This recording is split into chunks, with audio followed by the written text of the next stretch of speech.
Elle est directrice commerciale et marketing chez Lafarge Holcim Côte d'Ivoire et vice-présidente de la commission communication et RSE d'Abidjan Ville Durable. Oui, elle, c'est Céline Mansuy et nous avons le plaisir de la recevoir pour vous sur ce plateau de African Digital Week TV. Oui, nous sommes à la 3e édition et au 2e jour. Bienvenue. Merci Méliane, C'est merci un de me plaisir recevoir. de te recevoir. Merci beaucoup. Alors avec toi, nous avons parlé justement de Green Tech et de RSE. C'était le thème de ton panel. Tout à fait. Mais bien avant, il serait important que tu nous parles un peu d'Abidjan Ville Durable. Alors, le club Abidjan Ville Durable est un club d'entreprises françaises qui a été créé pour regarder comment est-ce qu'on peut mieux travailler avec les autorités ivoiriennes, avec les pouvoirs publics ivoiriens et avec les entreprises ivoiriennes pour créer des synergies sur des sujets, les sujets notamment de la ville durable. Puisque, comme tu dois le savoir, Méliane, aujourd'hui, toutes les entreprises ont un impact. Et la ville durable, c'est de regarder l'impact des entreprises justement sur le volet économique, social et environnemental. Donc c'est pour ça qu'on a créé ce club. Et avec le club, on parle de concours initiative durable. Tout à fait. Le concours Initiative Ville Durable a été initié l'année dernière. On est à la 2e édition cette année. Donc c'est un concours qui vise à promouvoir les startups ivoiriennes sur des sujets relatifs à la ville durable. Donc dans ce concours-là, il y a 5 catégories, notamment l'énergie, l'eau, etc. Et on va demander donc aux entrepreneurs, aux start-upers de venir présenter leurs projets. Et donc il y a un jury qui va sélectionner les projets les plus impactants pour la ville durable et qui va donc proposer des prix à ces lauréats-là. Et dans les prix, bien sûr, il y a du financement, mais il y a également du conseil, de l'accompagnement pour que ces startups puissent mieux se développer et rayonner. Et vous avez aussi l'école de la deuxième chance. Tout à fait. L'école de la deuxième chance qui a été initiée cette année en partenariat avec le ministère de l'enseignement technique justement, qui a permis déjà de faire partie de 35 étudiants. Donc il s'agissait d'étudiants qui avaient quitté le cursus scolaire et qui ne trouvaient pas d'emploi, qui n'arrivaient pas à se réinsérer dans le tissu économique.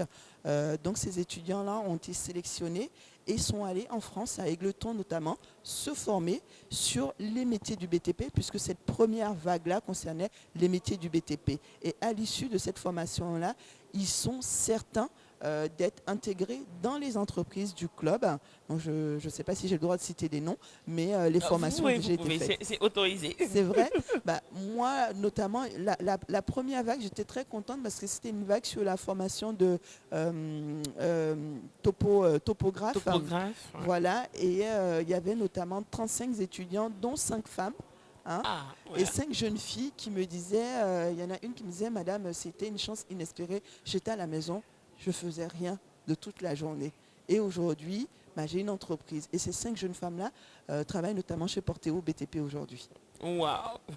C'est à encourager. Et qu'est-ce qu'on doit retenir justement de votre panel, puisque vous avez pour thématique Green Tech et RSE? Alors, je pense que ce qu'il faut retenir de ce panel-là, c'est que la RSE, ce n'est pas du greenwashing, d'accord? Ce n'est pas un coût de communication, c'est vraiment un investissement pour les entreprises. Hein, parce que la RSE a plusieurs avantages. Et le premier d'entre eux, c'est l'avantage de la rentabilité. Souvent, les chefs d'entreprise vont dire, oh là là, la RSE, c'est de faire un don à une maternité, de faire un don ici, à gauche, à droite, et puis comme ça, on va mettre mon nom dans le journal, et puis c'est fini. Non, c'est une vraie volonté d'entreprise. Parce qu'il y a, comme je vous l'ai dit, 3 volets. Le volet environnemental, le volet social et le volet économique. Donc, par exemple, vous devez faire un bilan et dire, par exemple, en termes d'énergie, comment est-ce que je consomme l'énergie et comment est-ce que je peux réduire l'énergie que je consomme. Du moment qu'on parle de réduction, on parle donc de baisse de ces coûts de production. Et quand on parle de baisse de coûts de production, forcément, il y a une rentabilité. Donc, la RSE, ce qu'on doit retenir pour moi, c'est que c'est vraiment pas un sparadrap de communication. Ça a un vrai impact pour les entreprises positives et c'est important dans la technologie. parce qu'aujourd'hui, la technologie, malheureusement, a une empreinte carbone qui est très, très élevée. Donc, les entreprises de technologie doivent en prendre conscience et doivent réduire également leur impact carbone. Oui, réduire leur impact carbone, réduire les gaz à effet Des de serre. serres, Vous totalement. participez à cette troisième édition d'African Digital Week. Un mot. Pardon? Vous participez à la troisième édition d'African Digital Week. Vous avez vu des panels, vous avez vu tout ce qui se passe. Qu'est-ce que vous avez envie de nous dire? Bah, écoutez, j'ai envie de dire que c'était des jours d'échanges intensifs où on a appris beaucoup mutuellement les uns Ouais. des autres hein, avec les différents panélistes et le public. Et ce qui est très intéressant, c'est qu'on sent que le monde de la tech en Côte d'Ivoire et en Afrique en général est en pleine ébullition. J'ai rencontré des personnes formidables, notamment toi, hein, Médiane, qui veut promouvoir justement le coding auprès des jeunes femmes. Donc voilà, c'est un monde qui est en pleine ébullition. L'Afrique a sa part à jouer et j'ai l'impression que les différents acteurs ont décidé que ça ne se passera pas sans l'Afrique. Et chacun prend ses responsabilités là-dedans. Donc c'est super. Oui, nous parlons de la quatrième révolution industrielle, on parle de technologie, et ce sera un impair pour l'Afrique de ne pas s'inscrire dans cette révolution industrielle.